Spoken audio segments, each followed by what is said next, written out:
Yes hello students, आज हम class 9th के नेक्स्ट क्वेश्चन सॉल्व करेंगे। एक्सरसाइज 2.4 इसके मैं क्वेश्चन नंबर फर्स्ट और सेकंड कंप्लीट सॉल्व करा चुका हूँ। आज हम क्वेश्चन नंबर थर्ड सॉल्व करेंगे। Question third is find the value of के if x minus 1 is a factor of px in each of the following cases। आपको k की वैल्यू फाइंड आउट करनी है। यदि x minus 1 is a factor of px, आपको ये बताना है कि k की वैल्यू क्या होगी यदि x minus 1 in given polynomial का एक फैक्टर है। क्वेश्चन नंबर थर्ड, आपने रिमाइंडर थ्योरम पढ़ी थी और उसमें ये स्पष्ट था कि अगर कोई भी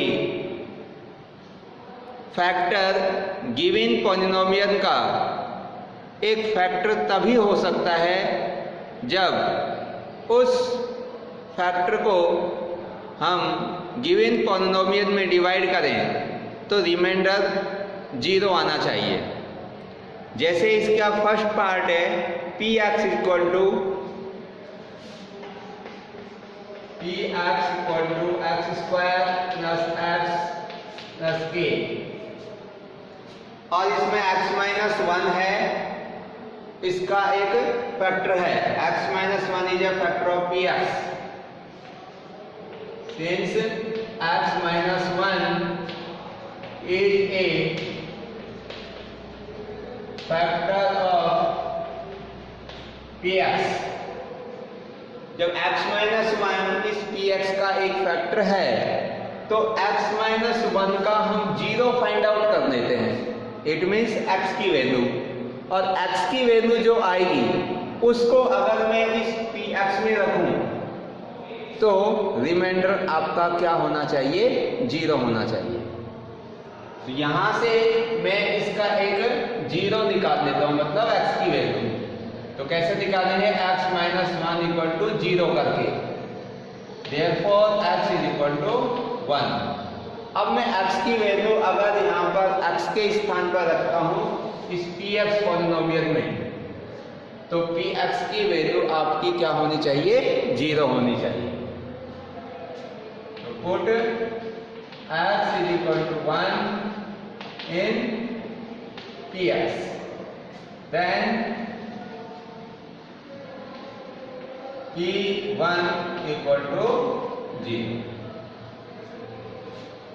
अब p1 की वैल्यू देखिए कैसे निकालेंगे। x की जगह 1 पुट कर देता हूं, तो p1 इक्वल टू 1 का स्क्वायर प्लस 1 और प्लस का k, और p1 की वैल्यू क्या है? 0 है। तो ये किसके इक्वल हो गया? 0। 1 का स्क्वायर करेंगे तो 1, ये 1 plus k equal to 0। 1 plus 1 क्या हो गया? 2 plus k equal to 0, therefore k equal to -2। तो ये हमारी k की वैल्यू आ गई। तो इस प्रकार से हम इस क्वेश्चन में k की वैल्यू फाइंड आउट कर सकते हैं। एक बार अगेन इसको मैं रिवाइज करा रहा हूँ कि क्वेश्चन में ये पूछा गया है कि x माइनस 1 इस गिवन पॉलिनोमियल px का एक फैक्टर है। अब ये हमको पता चल गया कि x माइनस 1 इस px का अगर एक फैक्टर है तो यहाँ से इस x माइनस 1 का अगर हम 0 निकालें, यानी कि सॉल्यूशन जो कि 1 होगा, x माइनस 1 इक्वल टू 0 करके, और इस 1 को मैं यहाँ पर रखूँ इसमें, तो ये रिमाइंडर बन जाएगा। और रिमाइंडर की वैल्यू क्या होनी चाहिए? 0 होनी चाहिए। तो p1 इक्वल टू 0, और p1 मतलब x की जगह 1 रखने पर आप देख रहे हैं 1 रख रहा हूँ तो मैं x की जगह ये बना 2 plus k equal to 0, therefore k equal to -2। ये इसकी वैल्यू आ गई। तो इसी प्रकार से क्वेश्चन नंबर थर्ड के ये चारों पार्ट हम सॉल्व कर सकते हैं। नेक्स्ट देखिए इसका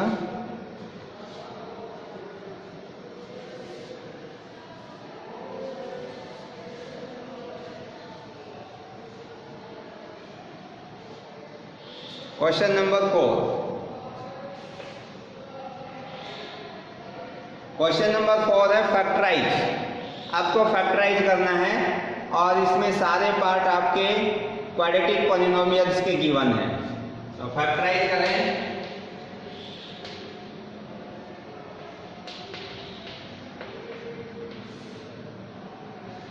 तो इसका फर्स्ट पार्ट है 4 का 12x² minus 7x plus 1। 12x² minus 7x plus 1। देखिए इस क्वाड्रेटिक पॉलिनोमियल को हमें सॉल्व करने के लिए या इसके हमें फैक्टर निकालने के लिए splitting the middle term method का यूज करना है। और इस मेथड में क्या होता है, इसको मैंने आपको जब इसके कंसेप्ट बताए थे तो उसमें पूरी डिटेल से इसको समझाया था। और वो कैसे करेंगे कि 12x² इसका फर्स्ट टर्म है जो कि x की डिसेंडिंग ऑर्डर में ये लिखा हुआ है। जो x की पावर है उसकी डिसेंडिंग ऑर्डर में ये सारे टर्म आपके लिखे हुए हैं। तो इसका जो ये फर्स्ट टर्म आ रहा है 12x², इसको इस 1 से मल्टीप्लाई करेंगे तो कितना बनेगा 12x²। अब हमें क्या करना है, इस 12x² के ऐसे दो फैक्टर कंसीडर करने हैं जिनको अगर हम मल्टीप्लाई करें तो यही 12x² बन जाए। और उन्हीं दो फैक्टरों को या तो प्लस करने पर इसका मिडिल टर्म माइनस 7x हो जाए या माइनस करने पर माइनस 7x हो जाए। यानी कि जो हमने दो फैक्टर कंसीडर किए हैं उनको या तो हम जोड़ें तब माइनस 7x बन जाए या उनको सब्ट्रैक्ट करें तब माइनस 7x बन जाए। तो देखिए इस 12 को अगर आप ऑब्जर्व करेंगे तो आप बता सकते हैं कि 12 के क्या क्या फैक्टर हो सकते हैं, पॉसिबल फैक्टर। एक तो 1 × 12 ये हो सकता है, मल्टीप्लाई करने से तो 12 आ जाएंगे पर एड सब्ट्रैक्ट से माइनस 7 नहीं आएंगे, तो ये नहीं हो सकता। और देखो क्या पॉसिबल हो सकते हैं, और हो सकते हैं इसके आपके 4 × 3। 4 × 3 करेंगे तो 12 हो जाएगा, पर एड सब्ट्रैक्ट करने पर माइनस 7 बन सकता है। कैसे कि 4 और जो 3 है अगर इन दोनों को मैं माइनस का कर दूं, इसको भी माइनस का और इसको भी माइनस का, तो -7 और -3 दोनों का मल्टीप्लाई करेंगे तो वो 12 हो जाएगा। और -4 और -3 दोनों को ऐड करेंगे माइनस का 7 बन जाएगा। पीछे x आ रहा है तो इनके पीछे भी हम क्या लगा देंगे x। तो देखिए -4x और -3x इन दोनों का अगर हम मल्टीप्लाई करेंगे तो वही 12x² बनेगा और इनको ऐड करेंगे तो -7x हो जाएगा। तो ये splitting the middle term method का यूज करते हुए हम इसका फैक्टर कर सकते हैं। तो क्या लिखेंगे, now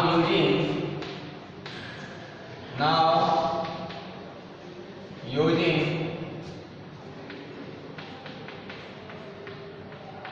splitting the middle term, splitting the middle term method, इसका यूज कर रहा हूं मैं इसमें। तो देखिए इसका फर्स्ट टर्म और लास्ट टर्म सेम रहेगा 12x², और इस मिडिल टर्म के अंदर क्या होगा, -7 के स्थान पर ये वाले आ जाएंगे दोनों factor. Place of -7 equal to -4x और -3x, माइनस का 4x -3x प्लस 1। और ये हम इसका यहाँ से आगे दो के पेयर बना देंगे और दोनों पेयर से हमें कॉमन लेना है। देखो इन दोनों में कॉमन क्या है, 12 में और 4 में देखिए, तो 12 और 4 में किसका कंप्लीटली भाग जा सकता है, 4 का, और x² x में से कॉमन क्या आ जाएगा, x। तो फाइनली कॉमन कितना हो गया, 4x। अब 4x कॉमन निकाल दिया तो यहाँ कितना होगा, 4 3 जा 12। यहाँ पर x² यानी कि x × x 2 टाइम्स है, 1 टाइम x बाहर आ गया तो 1 टाइम बच गया, -4x बाहर आ गया तो इधर 1 बचा। 4x को 4x से डिवाइड करेंगे तो 1 आ जाएगा। अब यहाँ पे देखिए इन दोनों में हमें कोई भी कॉमन नजर नहीं आ रहा, तो वहां पर 1 होता है। जहां कोई भी डिजिट आपको कॉमन नहीं दिखती तो 1 माना जाता है, क्योंकि 1 सभी में इंटू हो सकता है।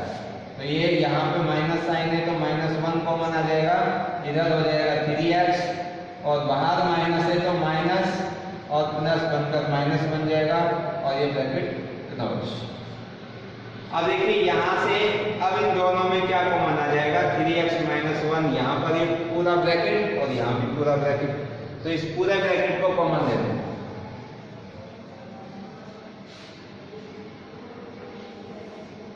तो देखिए 3x - 1 कॉमन निकल जाएगा,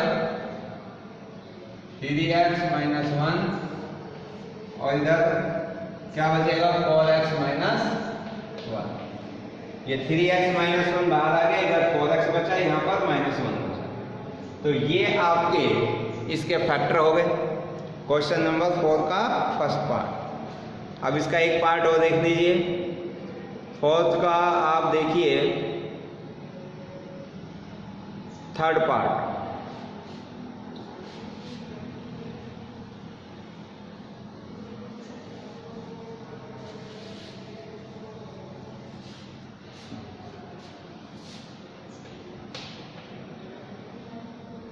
सिक्स एक्स स्क्वायर माइनस का 5x माइनस का 6x स्क्वायर प्लस का 5x माइनस का 6। अभी यहाँ पे देखिए आपका जो x स्क्वायर वाला टर्म है वो है 6x स्क्वायर। तो इसमें भी हम splitting the middle term method का ही यूज करेंगे, क्योंकि ये क्वाड्रेटिक पॉलिनोमियल है और ज़्यादातर हम क्वाड्रेटिक पॉलिनोमियल में इसी मेथड का यूज करके फैक्टर फाइंड आउट कर लेते हैं। तो 6x स्क्वायर को इसके कांस्टेंट टर्म से मल्टीप्लाई करके देखिए कितना बनेगा, माइनस का 36x स्क्वायर। अब देखो आप इस -36x स्क्वायर के क्या क्या पॉसिबल फैक्टर हो सकते हैं, दो, जिनको हम मल्टीप्लाई करें तो -36x स्क्वायर बन जाए और ऐड या सब्ट्रैक्ट करने पर इसका मिडिल टर्म प्लस का 5x हो जाए। तो देखिए -36 को ऑब्जर्व करके देखें तो 36 के क्या क्या फैक्टर बन सकते हैं भाई, माइनस को हम बाद में कंसीडर कर लेंगे। तो 6 के एक तो हो सकते हैं 6 × 6, 6 6 36, तो मल्टीप्लाई करने पर तो बन रहे पर ऐड सब्ट्रैक्ट करने पर 5 नहीं आ रहा। और देखो क्या हो सकते हैं इसके 12 × 3, तो इसमें भी ऐड सब्ट्रैक्ट करने पर 5 नहीं आ रहे। और देखिए और क्या हो सकते हैं 36 के 3 × 12 भी हो सकते हैं, तब भी इससे नहीं बनेगा। एक देखो 9 × 4 या 4 × 9 कर लो या 9 × 4, तो 9 × 4 करेंगे 36। अब 9 में से अगर 4 माइनस कर दें तो आपका 5 बन जाएगा। तो इसके क्या फैक्टर निकले, 9x और 4x। अब इसमें से ये देखो आपको जो मल्टीप्लाई के अंदर -36 बनाना है तो किसी एक के आगे हमें माइनस साइन लगाना पड़ेगा। अब 9 के आगे लगाएं या 4 के आगे, अगर आप 9 के आगे माइनस साइन लगाते हो तो माइनस के 9 और प्लस का 4 करेंगे तो माइनस का 5 बनेगा। अगर आप 4 के आगे माइनस साइन लगाएंगे तो 9 × -4 -36 बन जाएगा और 9 में से 4 माइनस करेंगे तो इधर 5 आ जाएगा।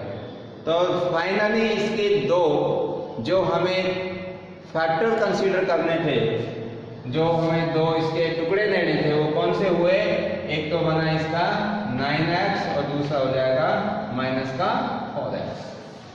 ये दो इसके हमने फैक्टर सेलेक्ट कर लिए। अब इन दोनों को आप इसके मिडिल टर्म 5x के स्थान पर रख देंगे और फर्स्ट टर्म और लास्ट टर्म सेम रहेगा। तो ये बनेगा 6x स्क्वायर प्लस का 9x माइनस का 4x माइनस 6। अब आप दो दो के पेयर बनाएंगे इसमें, और दो के पेयर से आप यहाँ से कॉमन लेंगे। देखिए कॉमन छांटिए, 6 और 9 में कॉमन कितना होगा? 6 और 9 में कॉमन होता है 3 और x स्क्वायर और x में हो जाएगा x, तो 3x कॉमन आ गया। तो 3x कॉमन आ गया तो यहाँ क्या हो जाएगा? 3 2 जा 6 और यहाँ पर 2x का एक बाहर आ गया, एक अंदर बच गया और 3 3 जा 9। अब यहाँ से देखिए दोनों में क्या कॉमन है? एक तो माइनस कॉमन है, दूसरा 4 और 6 में 2 कॉमन है। तो 2 से जब इन दोनों को हम डिवाइड करेंगे तो 2 2 जा 4, ये x बच जाएगा, बाहर माइनस है और अंदर माइनस है, तो माइनस इंटू माइनस क्या हो जाता है? प्लस, और 2 3 जा 6। अब दोनों ब्रैकेट्स में देखिए आपका क्या कॉमन है? ये ब्रैकेट कॉमन आ जाएगा 2x प्लस 3, ये ब्रैकेट बाहर आ गया, ये बच गया यहाँ पर 3x, ये बाहर आ गया माइनस का 2। तो ये हमारे दो फैक्टर आ गए। कौन से मेथड से? Splitting the middle term. दोनों में हमने यही मेथड यूज किया है। कौन सा method? Splitting the middle term, splitting method.